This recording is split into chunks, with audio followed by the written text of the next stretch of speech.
I'll write a simple, interesting third-person story for part 1.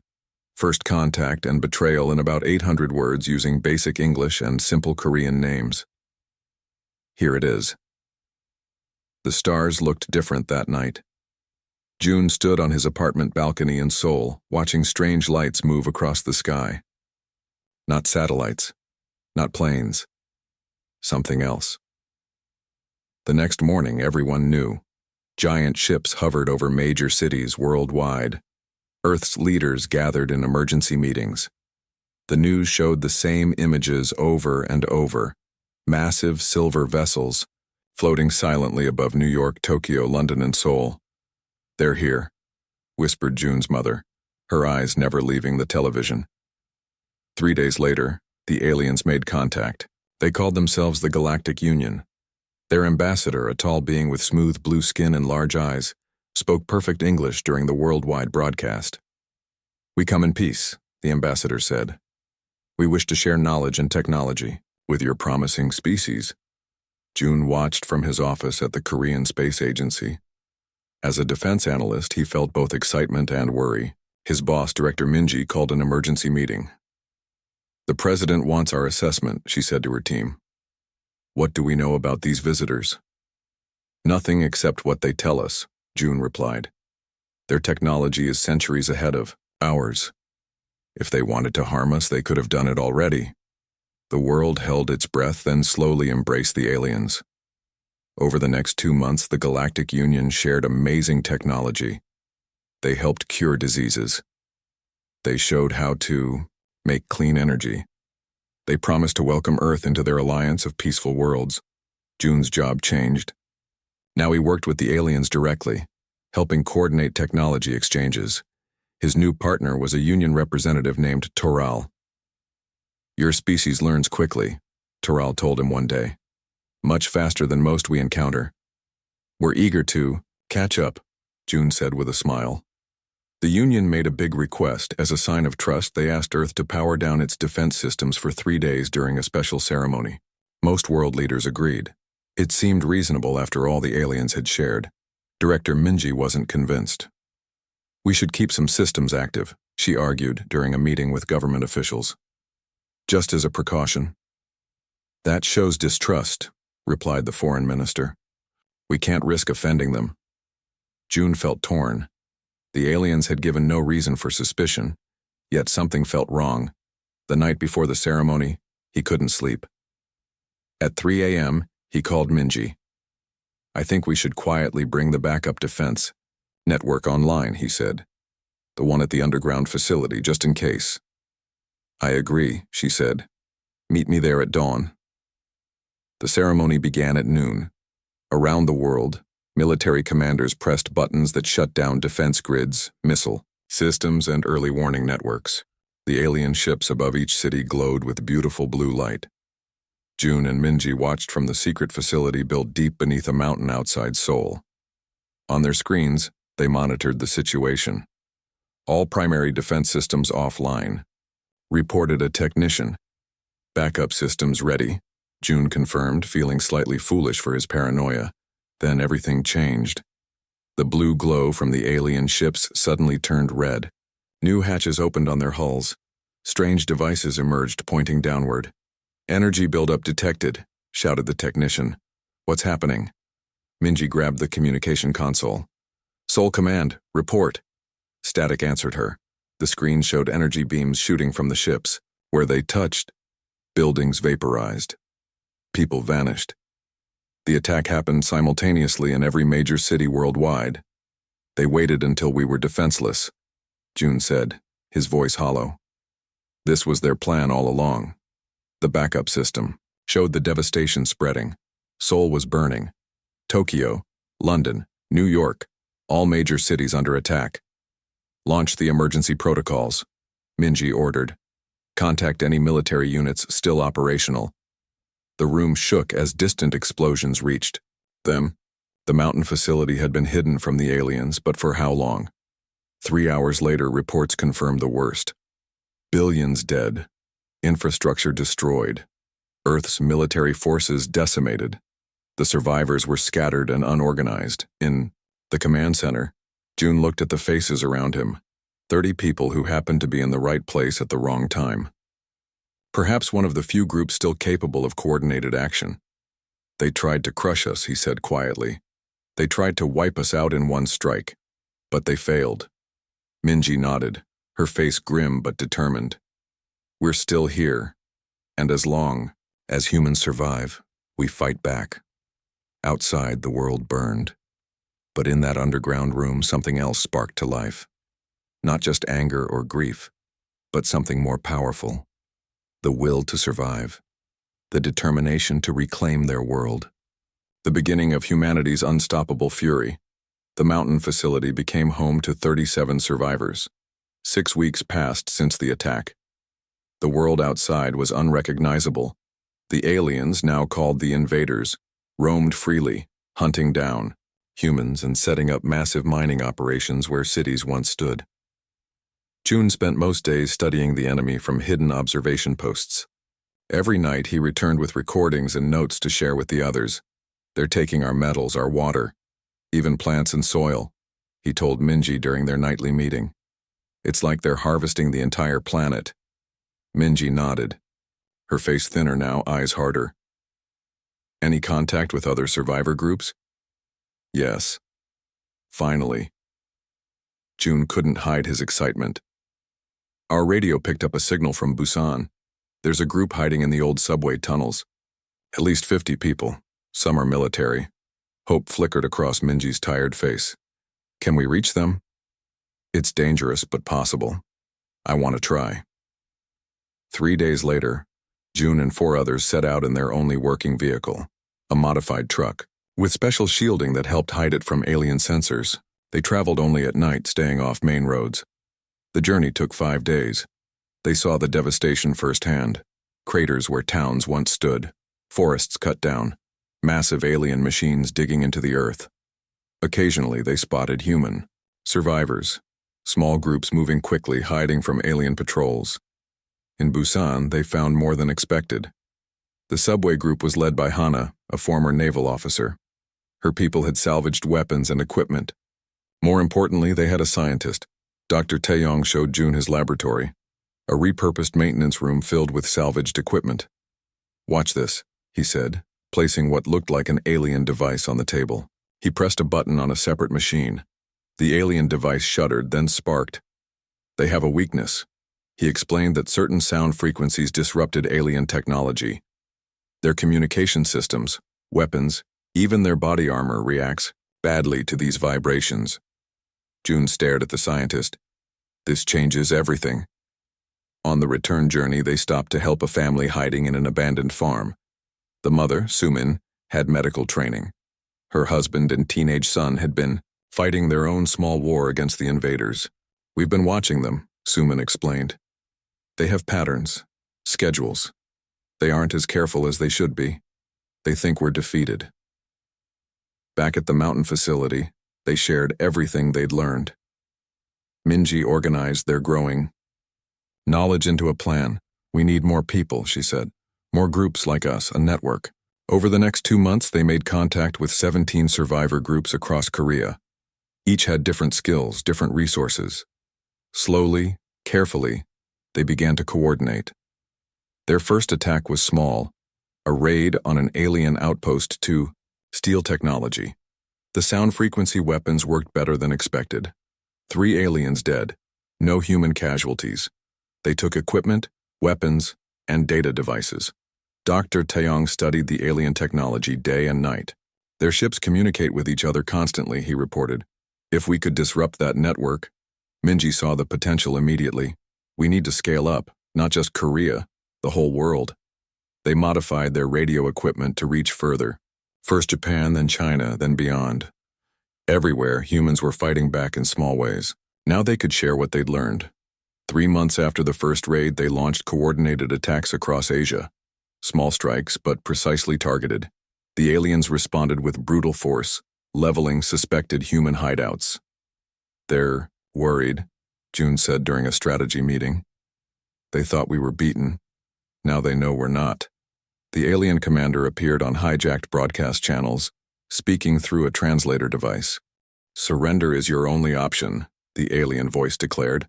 Resistance will bring only more suffering. In their underground command room, Minji replayed the message. They're threatening us because they're afraid, she said. We've barely started to fight back and already they're worried. That night, while on watch duty, June saw something strange in the sky. Not an alien ship, something different, a flash of light moving in an unusual pattern. He reported it immediately. They tracked the object using stolen alien equipment. It was heading toward their position. Friend or foe? 2 days later, they had their answer when a secret message reached their communication system. It used old military codes the aliens couldn't break. This is Admiral Ki-hyun from Europa Station, the message read. Earth is not alone. Hold on. We're coming. June showed the message to Minji. Her eyes filled with tears, the first he'd seen since the invasion began. We have a chance, she whispered. A real chance. Outside, alien mining operations continued. The invaders still believed they had won. They didn't understand what they had awakened in humanity. The real fight was just beginning. Europa Station was humanity's best-kept secret. Built inside Jupiter's icy moon, it had remained hidden even from most Earth governments. Only a handful of top military leaders knew about the project, a final insurance policy against extinction. Admiral Ki-hyun walked through the massive underground hangar, inspecting the ships of the hidden fleet. 20 warships, built in secret over 10 years. Not enough to win a conventional war, but perhaps enough to save what remained of humanity. Status report, he ordered as he entered the command center. Commander Tae-woo turned from his console. All ships ready, sir. Crews at 98% combat efficiency. The new weapon systems are installed on 16 vessels. The Admiral nodded. When the aliens attacked Earth, Europa Station had watched helplessly. They were too far away, too few to make a difference. Instead, they waited, prepared, and gathered intelligence. And the transmission from Earth? Ki-hyun asked. Verified, sir. It came from a resistance group in Korea. They've discovered something important about the enemy. For 8 months since the invasion, Europa Station had been monitoring alien communications, learning their language and technology. They intercepted transmissions between the invader fleet and their home world. The picture that emerged was grim. The aliens, a species called the Vorg, were systematic planet harvesters. They had done this before, many times. Lieutenant Nari approached with a datapad. Sir, we've analyzed the information from Earth. The Resistance discovered that specific sound frequencies disrupt Vorg technology. We've confirmed this by testing captured equipment. Can we weaponize it? The Admiral asked. Already done, sir. We've modified our ship's energy weapons. They should be 10 times more effective now. Ki-hyun stood before the strategic display showing the solar system. Earth glowed red, surrounded by Vorg ships. It's time, he said. Prepare the fleet for departure. The journey to Earth would take 3 weeks at maximum speed. They used the time to finalize battle plans. The hidden fleet's advantage was surprise. The Vorg had no idea humans had a space-based military force. 2 days before reaching Earth, they received a new transmission, this time a comprehensive battle plan from the Global Resistance Network. Resistance groups worldwide were planning coordinated attacks on Vorg mining operations. They're creating a diversion for us, Commander Tae-woo realized, drawing attention away from orbit. Smart, the Admiral agreed. These resistance fighters are more organized than we expected. The fleet approached Earth using Jupiter's gravity to accelerate, then went dark, running silent with all systems minimized. They slipped past Vorg patrols using stealth technology developed specifically for this scenario. On the bridge of the flagship Valiant, Admiral Ki-hyun addressed his crew. For 8 months, we've watched our home burn. We've trained. We've planned. Now we fight. Not just for vengeance, but for the future of our species. The hidden fleet split into 3 attack groups, approaching Earth from different vectors. As they neared the planet, reports came in from the surface. The resistance attacks had begun. Vorg forces were responding, rushing to defend mining operations worldwide. Perfect timing, Tae-woo said. Their orbital defenses are distracted. Launch. The first strike, ordered Ki-hyun. The lead ships fired their modified weapons at the nearest Vorg vessels. The effect was immediate and devastating. Vorg ships shuddered as their systems failed. Some drifted powerless in orbit. Others crashed into each other, unable to maintain position. "It works," Lieutenant Nari exclaimed. "The sound frequency weapons are even more effective than we predicted." The element of surprise gave the humans a crucial advantage. Before the Vorg could organize a response, the hidden fleet had destroyed 30 enemy vessels and disabled dozens more. But the Vorg recovered quickly. Their main battle group shifted formation, bringing heavier weapons to bear. The space around Earth lit up with energy beams and explosions. Group 2 and 3, execute flanking maneuver, Admiral Ki-hyun commanded calmly. Focus fire on their command ships. The battle raged for hours. Human ships took damage. 3 were destroyed, their crews lost. But the Vorg losses were far greater. Their coordinated defense collapsed as the resistance fighters on Earth targeted their ground-based communication centers. In the chaos, a small team led by Commander Tae-woo boarded the Vorg flagship. Their mission: capture the alien commander and access the ship's database. On the Valiant's bridge, Admiral Ki-hyun received the coded message he'd been waiting for. Target secured. Database accessed. Returning to extraction point. As the human forces regrouped, the remaining Vorg ships retreated to the dark side of the moon. The first battle was over. Earth looked different from orbit now. Brown, where it had once been blue and green, its cities reduced to rubble. But lights flickered across the night side. Not alien mining operations, but human outposts emerging from hiding, signaling to the fleet above. "Send the message," Ki-hyun told communications. "Tell them, the hidden fleet has arrived. Earth fights back today." The sky above Seoul turned bright as day, not from the sun but from the flash of weapons fire in orbit. June watched from the mountain facility's observation post, his heart racing. The hidden fleet had arrived and the battle for Earth had entered a new phase. Inside the command center, Minji coordinated with resistance groups worldwide. Screens showed updates from every continent. The plan was simple but dangerous. While the fleet engaged the Vorg in space, ground forces would strike key targets. "All teams report ready," said the communications officer. Minji took a deep breath. "Send the go signal." Across the planet, hidden fighters emerged from tunnels, caves, and ruins. They carried weapons modified with Dr. Taeyong's sound frequency technology. Each team had specific targets: communication towers, energy generators, command centers. June led a team of 12 toward the main Vorg base outside Seoul. Once a university campus, now an alien stronghold. Intelligence suggested the regional Vorg commander was there. "Remember," June told his team as they moved through underground tunnels, "we need to hold this position for 3 hours. That's how long the fleet needs to secure orbit." The tunnels ended 500 meters from the base. They would have to cross open ground, relying on the chaos of battle for cover. As they prepared to emerge, the ground shook. Above them, the sky battle intensified. "That's our signal," June said. "Move out." They rushed from cover, weapons ready. Vorg guards spotted them immediately, but their attention was divided. All around the base, other resistance teams had emerged, attacking from multiple directions. The aliens' energy weapons flashed, cutting down 3 of June's team. But when the humans activated their sound frequency devices, the effect was immediate. Vorg weapons malfunctioned. Their communication devices failed. "Push forward," June shouted. Inside the base, they fought room by room. The Vorg fought fiercely, even without working technology. They were physically stronger than humans, with thick skin resistant to bullets. But the resistance fighters had studied alien physiology. They knew where to aim. In the command center, they found what they were looking for. The regional commander, larger than ordinary Vorg with distinctive markings, was directing the defense. "Don't kill it," June ordered. "We need it alive." The capture team used special nets designed by Dr. Taeyong. The alien fought but couldn't break free. As they secured their prisoner, June received an update through his headset.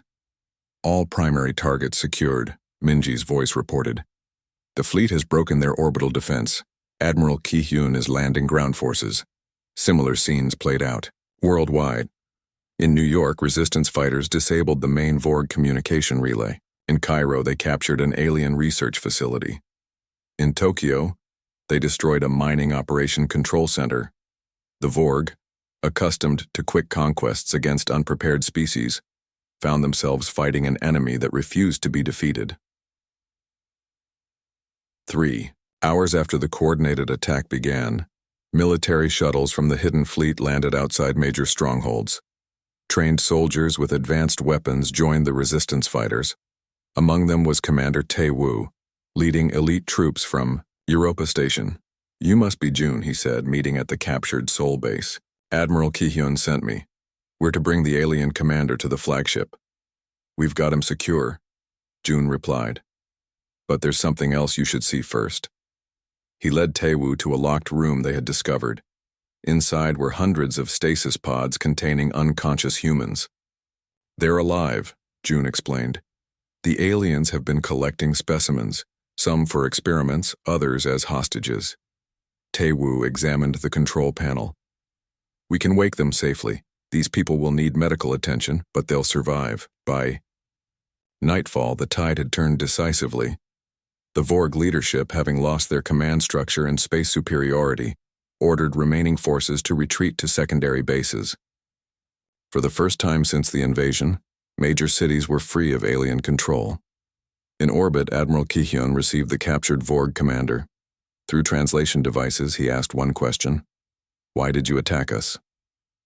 The alien's answer would change humanity's understanding of their place in the galaxy. On Earth, people emerged from hiding to see the lights of friendly ships in the sky. 8 months of terror and hopelessness gave way to something new, the possibility of victory. June stood with Minji on a hill overlooking what remained of Seoul. "We've taken back our world," he said quietly. "Not yet," she replied. "But now we can." The captured Vorg commander sat in a special chamber aboard the Valiant. 7 days had passed since its capture. At first, it refused to speak, but Admiral Ki-hyun was patient. "You've lost this battle," he told the alien. "Your fleet is destroyed or retreating. We need answers." Finally, the alien spoke through translation devices. Its answer shocked everyone in the room. "We attacked because of fear," it said. "Our predictive models showed that humans would surpass us within 100 years. You adapt too quickly. You solve problems in ways we cannot predict." June and Minji were brought to the Valiant to hear this confession. They listened as the alien explained that Earth was not the Vorg's first preemptive strike. They had destroyed 12 other promising species across the galaxy. "You were supposed to be easy to defeat," the alien continued. "No other species has ever survived our first attack." The information from the captured commander proved invaluable. It provided coordinates of the Vorg homeworld and their colony, planets. It revealed the location of their central government, a massive space station called the Nexus. On Earth, recovery began. Cities lay in ruins, but people emerged from hiding to rebuild. The hidden fleet provided technology and protection. Dr. Taeyong led a team of scientists studying captured Vorg equipment. "Their technology isn't actually more advanced than what humans could create," he explained during a briefing 3 months after the counterattack. "It's just different. They've had it longer, but we're learning it faster than they expected." True. To Dr. Taeyong's words, human engineers reverse-engineered Vorg ships and weapons. They combined alien technology with human innovation. The results surprised even the most optimistic scientists. 6 months after the counterattack, humanity had a new fleet, larger and more powerful than the hidden fleet. Admiral Ki-hyun oversaw its construction, with shipyards on Earth, the Moon, and Mars. "We aren't building just for defense," he told his officers. "We're building to secure our future." June, now a fleet commander, prepared for humanity's next move. The Vorg had retreated from the solar system, but they would return with reinforcements. Humans needed to act first. "We have the coordinates of the Nexus," he said during the strategy meeting. "We should take the fight to them. Minji, who had become Earth Security Director, disagreed. We should focus on defending our system. We've only just begun to recover. The debate continued until Admiral Ki-hyun proposed a third option, diplomacy backed by strength. We send a small fleet to the Nexus, he suggested. Not to attack, but to negotiate. To show them we could have attacked but chose not to. The plan was approved. June would lead the diplomatic mission with 10 of their most advanced ships. Before they departed, he visited the New Seoul, where buildings rose from the ruins. "Do you think it will work?" asked Minji when they met one last time. "The Vorg only respect strength," June replied. "Now we have it. But we'll show them something they don't understand. Restraint." The journey to the Nexus took 3 weeks at the new ship's enhanced speed. When they arrived, they found a massive space station surrounded by hundreds of Vorg vessels. Instead of attacking, June sent a simple message. "We come to talk. We could have come to fight. The choice is yours." The shocked Vorg leaders granted them an audience. June stood before the Vorg High Council, representatives of a species that had nearly destroyed humanity. "You failed to crush us," he told them. "You awakened something you didn't understand. Humans don't just survive, we learn. We grow stronger from adversity." He offered them a choice: ongoing war that would eventually lead to their defeat, or a new relationship based on mutual respect. The Vorg, practical above all else, chose the latter. 1 year after the invasion began, humanity had not just survived, it had claimed its place among the stars. New colonies expanded beyond Mars. Ships traveled further than humans had ever gone before. On the anniversary of the attack, June and Minji stood in the new memorial garden in Seoul. Around them, the city hummed with activity. The scars remained, but so did the determination. "They thought they would crush us," Minji said softly. "They had no idea what humans are capable of when pushed too far." June looked up at the night sky, where human ships now moved freely among the stars. "They know now," he said.